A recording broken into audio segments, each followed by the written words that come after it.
Hi students, organic കെമിസ്ട്രിയിലെ chemistry of functional group 2 എന്ന ചാപ്റ്ററാണ് നമ്മൾ ഡിസ്കസ് ചെയ്തുകൊണ്ടിരുന്നത്.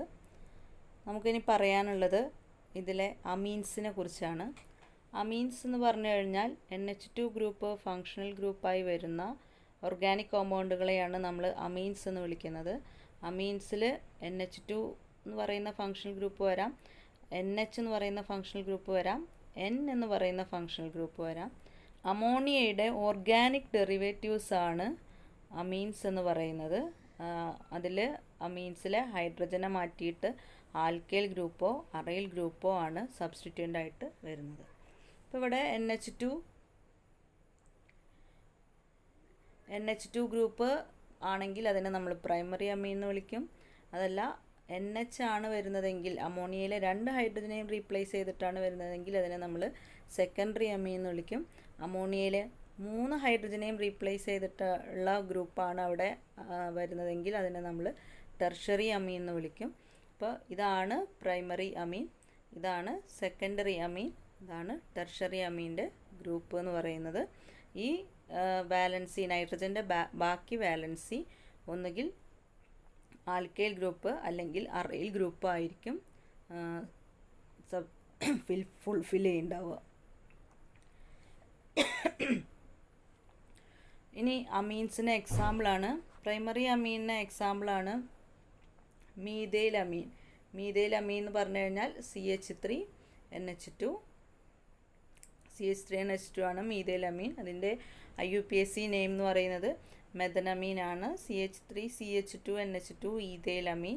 ഇതിൻ്റെ IUPAC നെയിം എത്തനമീൻ. പിന്നെ പ്രൊപ്പൈൽ അമീൻ അല്ലെങ്കിൽ പ്രൊപ്പൈൻ 1 അമീനാണ് അതിൻ്റെ IUPAC name.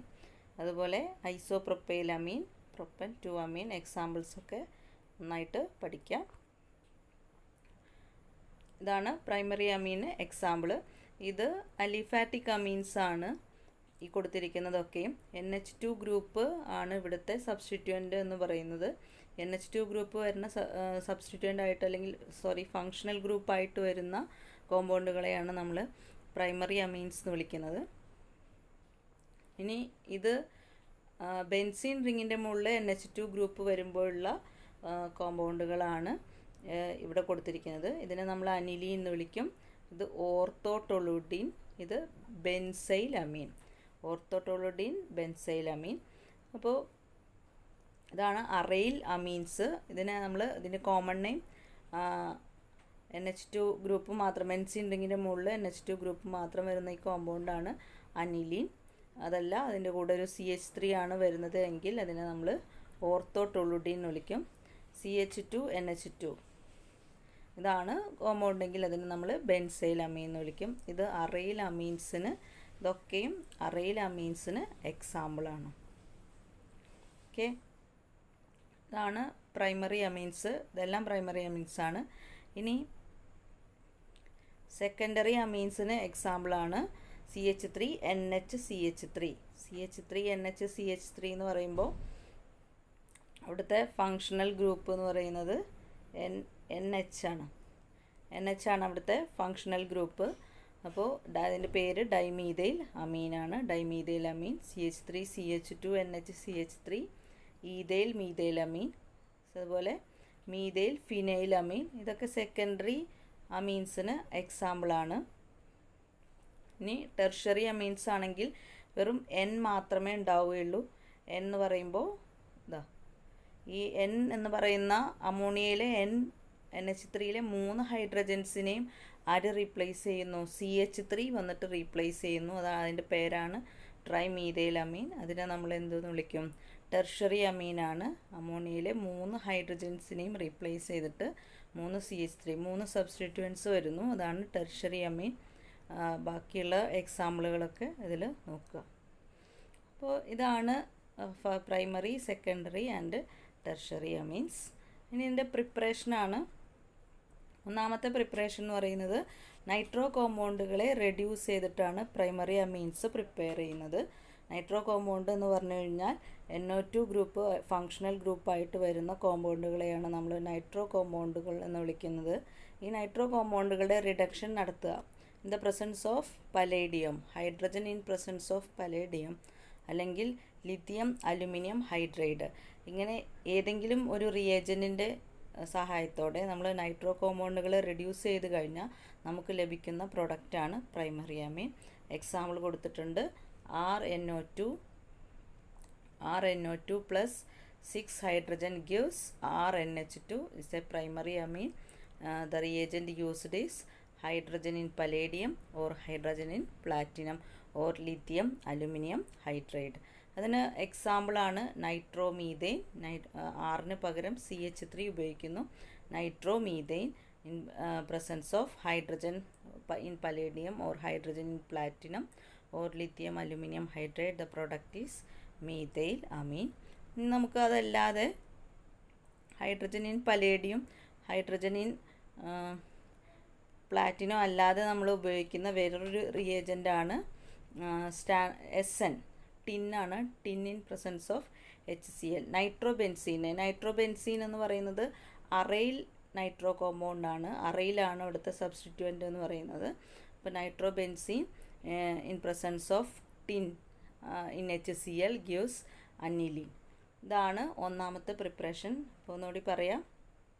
Reduction of nitro കോമ്പൗണ്ടുകളെ റെഡ്യൂസ് ചെയ്തിട്ട് hydrogen in palladium or hydrogen in platinum വെച്ച് റെഡ്യൂസ് ചെയ്തിട്ടാണ് നമ്മൾ പ്രൈമറി അമീൻസ് പ്രിപ്പയർ ചെയ്യുന്നത്.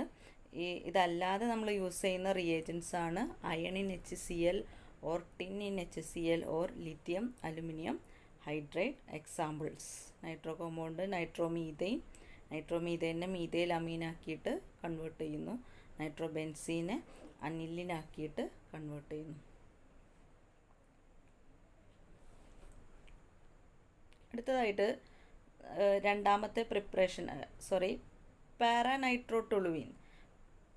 പാരാനൈട്രോട്ടൊളുവിനെ നമ്മൾ അരോമാറ്റിക് നൈട്രോ കോമ്പൗണ്ടാണ് പാരാനൈട്രോട്ടൊളുവിൻ എന്ന് പറയുന്നത്. അരോമാറ്റിക് നൈട്രോ കോമ്പൗണ്ടാണ്. CH3 ഗ്രൂപ്പ് വരുമ്പോൾ ബെൻസീൻ റിങ്ങിൻ്റെ മുകളിൽ നമ്മൾ CH3 ഗ്രൂപ്പ് വരുമ്പോഴാണ് നമ്മൾ ഈ ഭാഗത്തിനെയാണ് ടൊളുവിൻ എന്ന് വിളിക്കുക. ഇതാണ് ടൊളുവിൻ. ഈ ടൊളുവിൻ്റെ പാരാ പൊസിഷനിലാണ് NO2 ഗ്രൂപ്പ് വരുന്നത്. അതുകൊണ്ട് നമ്മളിതിൻ്റെ പേര് പാരാനൈട്രോട്ടൊളുവിൻ. ഈ പാരാനൈട്രോട്ടൊളുവിനെ നമ്മൾ tin in HCl reagent use ചെയ്തിട്ട് റെഡ്യൂസ് ചെയ്യുമ്പോൾ നമുക്ക് ലഭിക്കുന്ന കോമ്പൗണ്ടാണ് പാരാടൊളുഡിൻ. SN എന്ന് പറയുന്ന ഇത് ടിന്നാണ്. ടിൻ എന്ന് പറയുന്നതിൻ്റെ ഫോം, അതായത് അതിൻ്റെ സിമ്പലാണ് SN എന്ന് പറയുന്നത്. റിഡക്ഷൻ നിങ്ങൾക്കറിയാം, ഹൈഡ്രജൻ ആഡ് ചെയ്യുന്ന അഡീഷൻ ഓഫ് ഹൈഡ്രജൻ ആണ് റിഡക്ഷൻ എന്ന് പറയുന്നത്. അപ്പോൾ പാരാനൈട്രോട്ടൊളുവിനെ നമ്മൾ എന്ത് ചെയ്യുന്നു, ഹൈഡ്രജൻ ആഡ് ചെയ്തിട്ട് പ്രൈമറി അമീൻസ് പ്രിപ്പയർ ചെയ്യുന്നു. പാരാടൊളുഡിൻ എന്നാണ് അതിൻ്റെ കോമൺ നെയിം എന്ന് പറയുന്നത്. ഓക്കെ,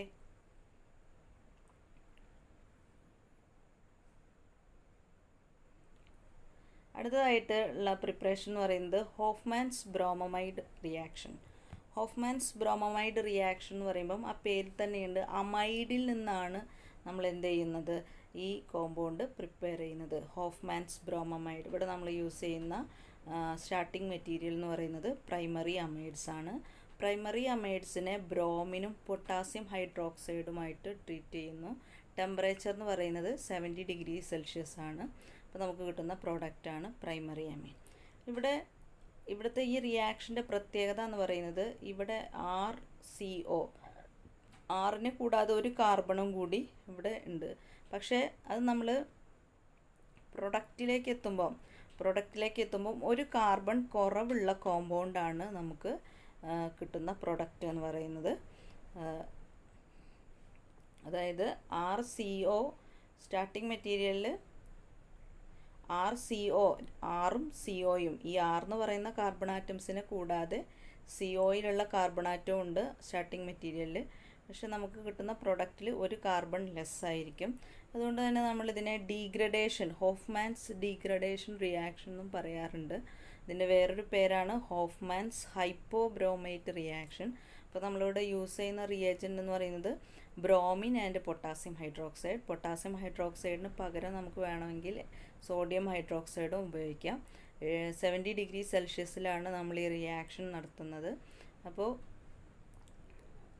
ഇതാണ് ഹോഫ്മാൻസ് ബ്രോമോമൈഡ് റിയാക്ഷൻ. അപ്പോൾ ഒന്നുകൂടി പറയാം, ഹോഫ്മാൻസ് ബ്രോമോമൈഡ് റിയാക്ഷൻ എന്ന് പറഞ്ഞു കഴിഞ്ഞാൽ primary amides on reaction with bromine and potassium hydroxide or sodium hydroxide at about 70 degrees Celsius yield primary amines. These amines have one carbon atom less than that the parent amides. This reaction is known as Hofmann's bromamide reaction.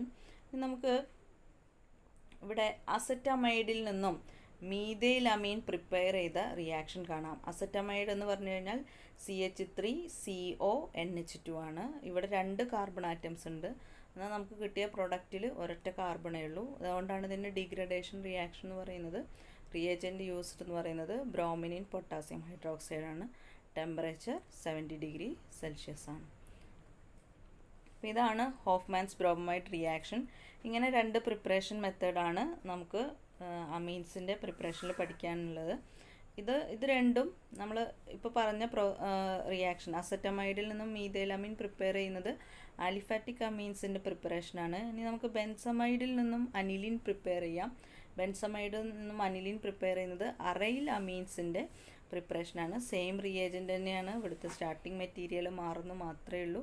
C6H5CONH2 ആണ് ബെൻസമൈഡ് എന്ന് പറയുന്നത്. അതിന് നമ്മൾ aniline C6H5NH2 ആയിരിക്കും റിയാക്ഷൻ്റെ end product എന്ന് പറയുന്നത്. നമുക്ക് by പ്രോഡക്റ്റായിട്ട് കിട്ടുന്നത് പൊട്ടാസ്യം ബ്രോമൈഡും പൊട്ടാസ്യം കാർബണേറ്റും വാട്ടറുമാണ്. അപ്പോൾ ഇതിൻ്റെ ബൈ പ്രോഡക്ട്സ് പഠിച്ചിട്ടില്ലെങ്കിലും ഈ കിട്ടുന്ന മെയിൻ പ്രോഡക്റ്റിൻ്റെ പേര് നിങ്ങൾ എന്തായാലും ഓർത്ത് വയ്ക്കുക. അപ്പോൾ ഇതാണ് ഹോഫ്മാൻസ് ബ്രോമോമൈഡ് റിയാക്ഷൻ. പ്രൈമറി അമൈഡ്സിൽ നിന്നും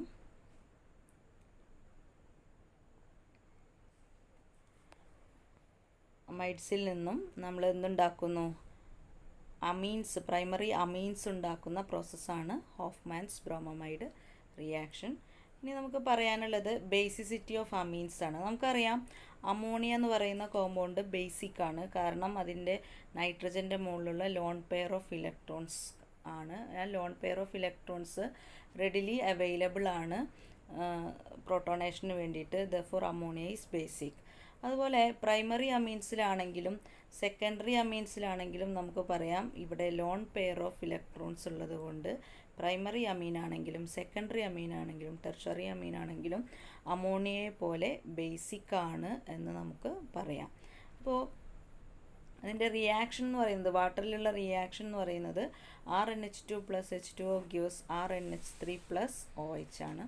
അപ്പോൾ ഇതാണ് ഉണ്ടാവുന്ന പ്രോഡക്റ്റ് എന്ന് പറയുന്നത് RNH3 + OH-.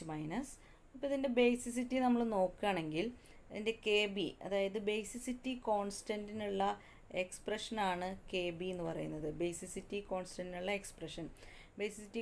എക്സ്പ്രഷൻ നമ്മൾ എഴുതുന്നത് concentration of RNH3 + into concentration of OH- divided by concentration of RNH2. ഈ സ്ക്വയർ ബ്രാക്കറ്റിൻ്റെ അകത്ത് എഴുതുന്നത് നമ്മൾ വായിക്കുന്നത് മോളാർ കോൺസെൻട്രേഷൻ എക്സ്പ്രസ് ചെയ്യുന്നതാണ്. അപ്പോൾ നമ്മളതിനെ കോൺസെൻട്രേഷൻ ഓഫ് RNH3 + എന്നാണ് വായിക്കുക. നമ്മൾ +2 ക്ലാസ്സുകളിൽ പഠിച്ചിട്ടുണ്ട്. ഇങ്ങനെ സ്ക്വയർ ബ്രാക്കറ്റ് എന്ന് പറഞ്ഞു കഴിഞ്ഞാൽ അത് മോളാർ കോൺസെൻട്രേഷനെയാണ് റെപ്രസെൻ്റ് ചെയ്യുന്നത് എന്നുള്ളത്. അപ്പോൾ അതുപോലെ നമുക്ക് ഇത് പ്രൈമറി അമീൻ്റെ മോളാർ കോൺസെൻട്രേഷൻ്റെ ടേംസിലാണ് ഈ KB എഴുതിയിരിക്കുന്നത്. ഇതുപോലെ നമുക്ക് സെക്കൻഡറി അമീൻസിൻ്റെയും ടെർഷറി അമീൻസിൻ്റെയൊക്കെ KBക്കുള്ള എക്സ്പ്രഷൻ എഴുതാം. ഈ KBയുടെ നെഗറ്റീവ് ലോഗരിതം എടുത്തു കഴിഞ്ഞാൽ നമുക്ക് കിട്ടുന്ന വാല്യൂ ആണ് PKB എന്ന് പറയുന്നത്. KBയുടെ 10 ബേസ് ആയിട്ടുള്ള നെഗറ്റീവ് ലോഗരിതം എടുത്താൽ കിട്ടുന്ന വാല്യൂ ആണ് PKB എന്ന് പറയുന്നത്. ഈ PKBയുടെ വാല്യൂ ലോവർ ആവുമ്പോൾ ബേസിസിറ്റി കൂടുന്നു. KB കണ്ടുപിടിച്ച് അതിൻ്റെ PKB വാല്യൂ ടെസ്റ്റ് ചെയ്ത് കണ്ടുപിടിച്ച് കഴിഞ്ഞാൽ അതിൻ്റെ വാല്യൂ കുറവാണെങ്കിൽ ബേസിസിറ്റി കൂടുതലായിരിക്കും. അപ്പോൾ നമ്മൾ കമ്പയർ ചെയ്യുമ്പോഴാണ് നമുക്ക് കുറവാണോ കൂടുതലാണോ എന്നൊക്കെ മനസ്സിലാവുക. അപ്പോൾ PKB വാല്യൂ കുറവാകുമ്പോൾ ബേസിസിറ്റി കൂടുതലായിരിക്കും. ഇപ്പം negative logarithm to the base 10 of KB വാല്യൂവിനെയാണ് നമ്മൾ PKB എന്ന് വിളിക്കുന്നത്. അപ്പോൾ KBയും PKBയും കുറച്ച് വാല്യൂസ് തന്നിട്ടുണ്ട്, നമുക്കതൊന്ന് ചെക്ക് ചെയ്യാം. ആർക്കാണ് KB കൂടുതൽ അല്ലെങ്കിൽ PKB കൂടുതൽ, ആർക്കാണ് PKB കുറവ് എന്നുള്ളതൊക്കെ നമുക്ക് ചെക്ക് ചെയ്യാൻ സാധിക്കും. ഇത് അമോണിയയുടെ KB വാല്യൂ ആണ് തന്നിരിക്കുന്നത്. അമോണിയയ്ക്ക് 1.8 ആണ്. അതുപോലെ മീഥൈൽ അമീൻ്റെ KB വാല്യൂ എന്ന് പറയുന്നത് 4.5 ആണ്. അതുപോലെ CH3 twice NH ഡൈമീഥൈൽ അമീൻ്റെ KB വാല്യൂ എന്ന് പറയുന്നത് 5.4 × 10⁻⁴ ആണ്. അതുപോലെ CH3 thrice N അതായത് ടെർഷറി അമീൻ്റെ വാല്യൂ 0.6 × 10⁻⁴ ആണ്. അതിന് കറസ്പോണ്ടിങ് ആയിട്ടുള്ള PKB വാല്യൂസും നമുക്കിവിടെ തന്നിട്ടുണ്ട്. അപ്പോൾ PKB വാല്യൂസും അതുപോലെ KB വാല്യൂസും നോക്കുക. ഇത് അറയിൽ അമീൻസിൻ്റെ KB വാല്യൂസും PKB വാല്യൂസാണ് നമുക്കിവിടെ തന്നിട്ടുള്ളത്. അപ്പോൾ ഇത് നോക്കിക്കഴിഞ്ഞാൽ നമുക്ക് മനസ്സിലാവും അമോണിയയുടെ PKB വാല്യൂ 4.74 ആണ്. ബാക്കിയുള്ളതൊക്കെ അതിനേക്കാളും താഴെയാണ്. നമ്മൾ ഈ സെക്ഷൻ മാത്രം എടുക്കുന്നുള്ളൂ. അപ്പോൾ ഇതിൽ അമോണിയയുടെ PKB വാല്യൂ 4.74 ആണ്. ബാക്കിയുള്ളതൊക്കെ 4.74ൻ്റെ താഴെയാണ്. അപ്പോൾ നമുക്ക് പറയാൻ സാധിക്കും ഇതെല്ലാം ആലിഫാറ്റിക് അമീൻസ് ആണ്. ഈ കാണിച്ചിരിക്കുന്നതൊക്കെയും അലിഫാറ്റിക് അമീൻസ് ആണ് ഇത്. അപ്പോൾ എല്ലാ അലിഫാറ്റിക് അമീൻസിൻ്റെയും all types of aliphatic amines are stronger than ammonia. കാരണം PKB വാല്യൂ കുറയുമ്പോഴാണ് ബേസിസിറ്റി കൂടുന്നത്. അപ്പോൾ നമ്മളിത് നോക്കിക്കഴിഞ്ഞാൽ അമോണിയനെ അപേക്ഷിച്ച് ബാക്കിയുള്ളതിനെല്ലാം PKB വാല്യൂ കുറവാണ്. അതുകൊണ്ട് തന്നെ അമോണിയയുടെ ബേസിസിറ്റിനേക്കാളും കൂടുതലായിരിക്കും അലിഫാറ്റിക് അമീൻസിൻ്റെ ബേസിസിറ്റി. അതിന് കാരണം ഈ CH3 ഗ്രൂപ്പ് ഫസ്റ്റ് മീഥൈൽ അമീൻ ആണെങ്കിൽ അതിൽ ഒരു CH3 ഗ്രൂപ്പ് ഉണ്ട്. അടുത്ത സെക്കൻഡറി അമീനിൽ 2 CH3 ഗ്രൂപ്പ് ഉണ്ട്. മൂന്നാമത്തെ കോമ്പൗണ്ടിൽ മൂന്നാമത്തെ ടെർഷറി അമീനാണ് 3 CH3 ഗ്രൂപ്പ് ഉണ്ട്. ഈ CH3 ഗ്രൂപ്പ് എന്ന് പറയുന്നത് +I എഫക്റ്റ് കാണിക്കുന്ന ഗ്രൂപ്പാണ്. CH3 group +I inductive effect, അതായത് ഇലക്ട്രോണിനെ നൈട്രജനിലേക്ക് തള്ളുന്ന ഗ്രൂപ്പാണ് CH3 എന്ന് പറയുന്നത്. ആ ഇലക്ട്രോണിനെ CH3 ഗ്രൂപ്പ് നൈട്രജനിലേക്ക് തള്ളുമ്പോൾ നൈട്രജൻ്റെ മുകളിലുള്ള ഇലക്ട്രോൺ ഡെൻസിറ്റി കൂടുന്നു. നൈട്രജൻ്റെ മുകളിലുള്ള ഇലക്ട്രോൺ ഡെൻസിറ്റി കൂടുമ്പോൾ അതിൻ്റെ ബേസിസിറ്റിയും കൂടും. എന്നാൽ അരോമാറ്റിക് അമീൻസ് നമ്മൾ ചെക്ക് ചെയ്ത് കഴിഞ്ഞാൽ അരോമാറ്റിക് അമീൻസിൻ്റെ PKB വാല്യൂ ഈ അമോണിയയുടെ PKB വാല്യൂവിനേക്കാളും വളരെ കൂടുതലാണ്. അമോണിയയുടേത് 4.74 ആണെങ്കിൽ ഈ അനിലിൻ്റെത് 9.38 ആണ്. അതുപോലെ C6H5NHCH3 അതിൻ്റെത് 9.3 ആണ്. അടുത്തത് 13.15 ആണ്. അപ്പോൾ ഇതിനൊക്കെ ബേസ് ചെയ്തിട്ട് ഈ പറയുന്ന PKB വാല്യൂവിനെ ബേസ് ചെയ്തിട്ട് നമ്മൾ പറയുകയാണെങ്കിൽ aromatic amines R weaker base than ammonia. കാരണം PKB വാല്യൂ അമോണിയയ്ക്കാണ് കുറവുള്ളത്. അപ്പോൾ PKB വാല്യൂ കുറയുമ്പോൾ ബേസിസിറ്റി കൂടുന്നു. അങ്ങനെ നമുക്ക് പറയാൻ സാധിക്കും അലിഫാറ്റിക് അമീൻസ് അമോണിയനേക്കാളും ബേസിസിറ്റി കൂടുതലും അരോമാറ്റിക് അമീൻസിന് അമോണിയനേക്കാളും ബേസിസിറ്റി കുറവാണെന്ന്. അതിന് കാരണം ഇലക്ട്രോൺ വിഡ്രോയിങ് നേച്ചറാണ്. അറൈൽ ഗ്രൂപ്പിന് ഇലക്ട്രോൺ വിഡ്രോയിങ് നേച്ചറാണ്. CH3 ഗ്രൂപ്പിന് ഇലക്ട്രോൺ റിലീസിങ് നേച്ചറാണ്. അപ്പോൾ അത് രണ്ടും കൂടി വെച്ച് നോക്കുമ്പോൾ ഇലക്ട്രോൺ വിഡ്രോയിങ് നേച്ചറുള്ള അറൈൽ ഗ്രൂപ്പ് നൈട്രജൻ്റെ മുകളിലുള്ള ഇലക്ട്രോൺ ഡെൻസിറ്റീനെ ആ റിങ്ങിലേക്ക് വലിക്കുകയാണ് ചെയ്യുക. അതുകൊണ്ട് നൈട്രജൻ്റെ മുകളിലുള്ള ഇലക്ട്രോൺസ് ലെസ് അവൈലബിൾ ആയിരിക്കും. അങ്ങനെ പ്രോട്ടോണേഷൻ നടക്കില്ല. അതുകൊണ്ട് നമുക്ക് പറയാൻ സാധിക്കും അരോമാറ്റിക് അമീൻസാണ് അമോണിയനേക്കാളും ബേസിസിറ്റി കുറവ്. അലിഫാറ്റിക് അമീൻസിന് അമോണിയനേക്കാളും ബേസിസിറ്റി കൂടുതലാണ് എന്ന്. ഇനി നമുക്ക് അമോണിയയുടെയും മീഥൈൽ അമീൻ്റെയും അനിലിൻ്റെയും ബേസിസിറ്റി എങ്ങനെയാണ് കമ്പയർ ചെയ്യാൻ നോക്കുക. അമോണിയ പ്രോട്ടോണേഷൻ നടന്നു കഴിഞ്ഞാൽ നമുക്ക് കിട്ടുക അമോണിയം അയോണാണ്. അമോണിയ മോളിക്യൂളിന് പ്രോട്ടോണേഷൻ നടന്നു കഴിഞ്ഞാൽ അമോണിയം അയോൺ കിട്ടും. മീഥൈൽ അമീനിന് പ്രോട്ടോണേഷൻ നടന്നു കഴിഞ്ഞാൽ മീഥൈൽ അമോണിയം അയോൺ കിട്ടും. അതുപോലെ അനിലിന് പ്രോട്ടോണേഷൻ നടന്നു കഴിഞ്ഞാൽ അനിലീനിയം അയോണാണ് കിട്ടുക. ഇതാണ് അനിലിൻ എന്ന് പറയുന്ന കോമ്പൗണ്ട്. അതിന് പ്രോട്ടോണേഷൻ നടന്നു കഴിഞ്ഞാൽ അനിലീനിയം അയോൺ കിട്ടും. അപ്പോൾ ഇതിൽ അമോണിയയ്ക്കാണോ ബേസിസിറ്റി കൂടുതൽ, അതല്ല മീഥൈൽ അമീനാണോ ബേസിസിറ്റി കൂടുതൽ, അതല്ല അനിലിനാണോ ബേസിസിറ്റി കൂടുതൽ? നമ്മൾ നേരത്തെ പറഞ്ഞു അലിഫാറ്റിക് അമീൻസിനാണ് ബേസിസിറ്റി കൂടുതൽ. അരോമാറ്റിക് അമീൻസിൻ്റെ ബേസിസിറ്റി അമോണിയനേക്കാളും കുറവാണ് എന്നുള്ള കാര്യം നമ്മൾ പറഞ്ഞു. അപ്പോൾ എങ്ങനെയാണത് പറയാമെന്ന് പറഞ്ഞു കഴിഞ്ഞാൽ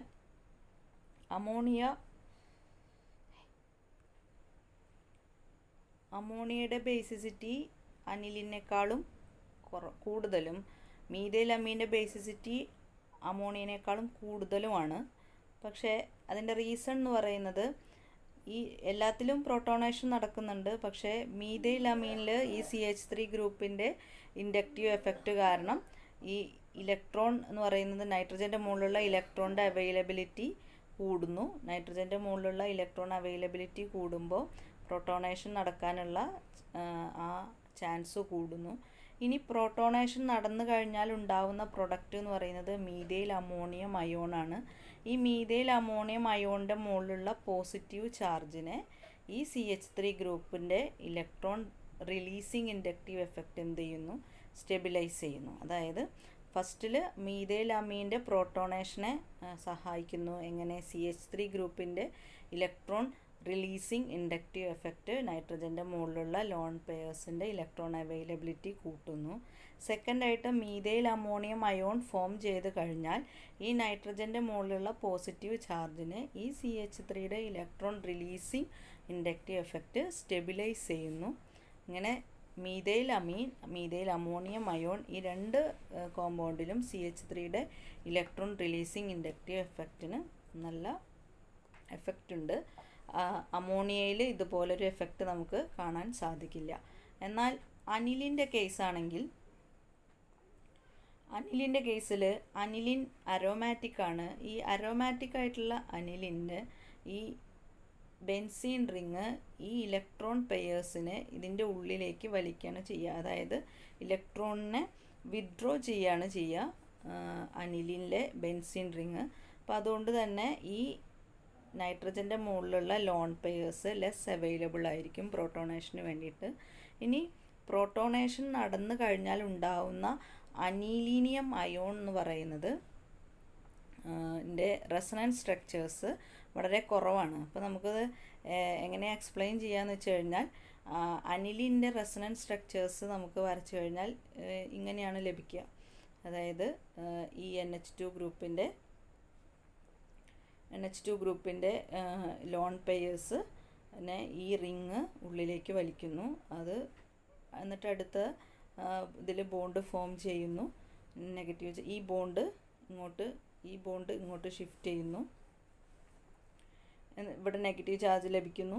അങ്ങനെ ഈ റിങ്ങിൽ മൊത്തം ഈ നെഗറ്റീവ് ചാർജ് ഡിസ്ട്രിബ്യൂഷൻ ഓരോ റിങ്ങിലും നടക്കുന്നു. ഇങ്ങനെ 5 റെസണൻസ് സ്ട്രക്ചേഴ്സ് പോസിബിളാണ് നമുക്ക്.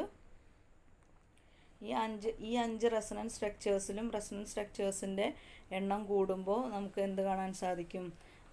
സ്റ്റെബിലിറ്റി കൂടുതലാണ്. അതുകൊണ്ട് തന്നെ ഈ നൈട്രജനിലെ മുകളിലുള്ള ഇലക്ട്രോൺസ് നമുക്ക് അവൈലബിൾ അല്ല പ്രോട്ടോണേഷന് വേണ്ടിയിട്ട്. അതുകൊണ്ട് നമ്മൾ പറയുന്നു